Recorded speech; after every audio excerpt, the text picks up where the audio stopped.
霊界通信小桜姫物語浅野麻三郎著34主従3人。間もなく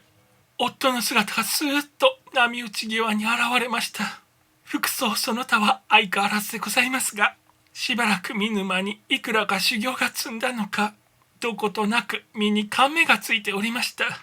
近頃は大変にご無沙汰をいたしました。いつもご機嫌で何より結構でございます。お互いにこちらでは別に風邪もひかんのでな。そなたも近頃は大層若返ったようじゃ。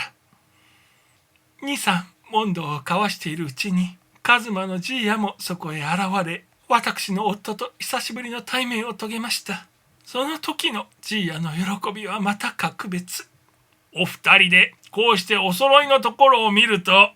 まるで元の現世へ戻ったような気がいたしまする。そんなことを言って鼻をすするのでした。そうするうちにも誰がどう世話してくだすったのやら、砂の上には折りたたみの将棋が3つほど据え付けられてありました。しかもそのうちの2つは間近く向き合い、他の1脚は少し下がって後ろの方へ。どう見たって私たち3人のために特別に設けてくれたとしか思えない格好なのでございます。どりゃ遠慮なく頂戴いたそうか。夫もひどく気をよくして、その一つに腰を下ろしました。こちらへ来てから将棋に腰掛けるのはこれが初めてじゃが、なかなか悪い気持ちはいたさんな。しかるべく将棋に腰を下ろした主従3人は、それからそれへと際限もなく水入らずの文菓子語にふけりましたが、何しろ現世から遊海へかけての長い年月の間に積もり積もった話の種でございますから、いくら語っても語っても容易に尽きる模様は見えないのでした。その間には随分泣くこともまた笑うこともありましたが、ただありがたいことに、以前夫に会った時のようなあの現世らしい変な気持ちだけはもはやほとんど起こらないまでに心がきれいになっていました。私は平気で夫の手を握ってもみました。随分軽いお手でございますね。いや、こうカサカサしていてはさっぱりじゃ。こんな張り小細工では今更同棲しても始まるまい。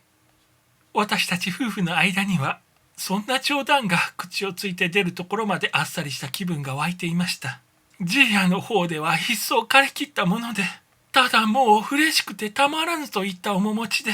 黙って私たちの様子を打ち守っているのでした。ただ一つ、夫にとりての禁物は岬の話でした。あちらに見える円形がちょうど油壺の付近に似ておりますので、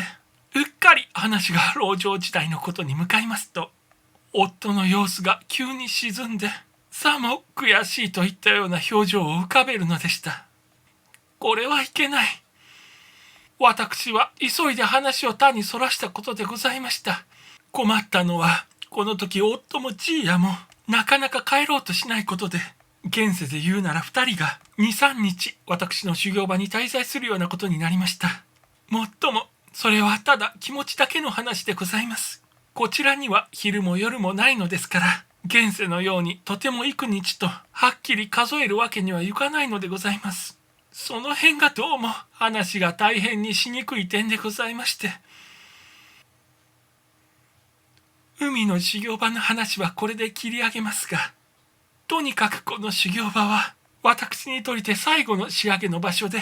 そして私はこの時に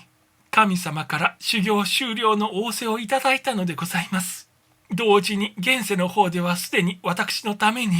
一つの神社が建立されており、私は間もなくこの修行場からその神社の方へと引き移ることになったのでございます。それにつきてのいきさつはいずれ改めてこの次に申し上げることにいたしましょう。